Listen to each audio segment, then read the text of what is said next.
ছোটবেলায় এই সবজিটা খেতে খুব ভালো লাগতো। এটা হচ্ছে কাঁকরোল। দেখো, এই কাঁকরোলটাকে ভালো করে ধুয়ে ঝিরি ঝিরি করে কেটে নিয়েছি। কড়াইতে তেল দিয়ে কাঁকরোলটা দিয়েছি, তার মধ্যে দিচ্ছি হলুদ গুঁড়ো আর একটু নুন, কাঁচা লঙ্কা কিন্তু একটা দিয়েছিলাম। এবার এটাকে চাপা দিয়ে দেবো।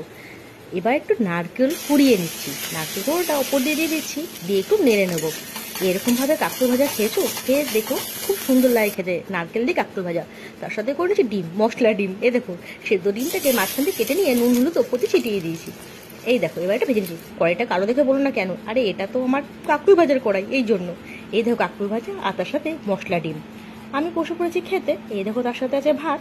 ভাতের সাথে এই কাঁকরোল ভাজা, যেটা নাকি নারকেল দিয়ে করে, খেয়ে দেখো দারুণ টেস্টি। খুব ভালো লাগে খেতে এই কাঁকরোল ভাজাটা। আমার বাড়িতে তো মা কাঁকরোলটাকে আলু দিয়েও ভাজে, আবার গোল গোল করেও ভাজে। কিন্তু এই নারকেল দিয়ে ভাজা কাঁকরোলটা এটা আমার সব থেকে খেতে ভালো লাগে। এই দেখো ডিম পড়ে যাচ্ছে, কিন্তু উঠতেই যায় না। ওর ভাই, একটু দেখাই সবাইকে মশলা ডিম ভাজা। এটা কিন্তু করতে দারুণ সোজা, কিন্তু খেতে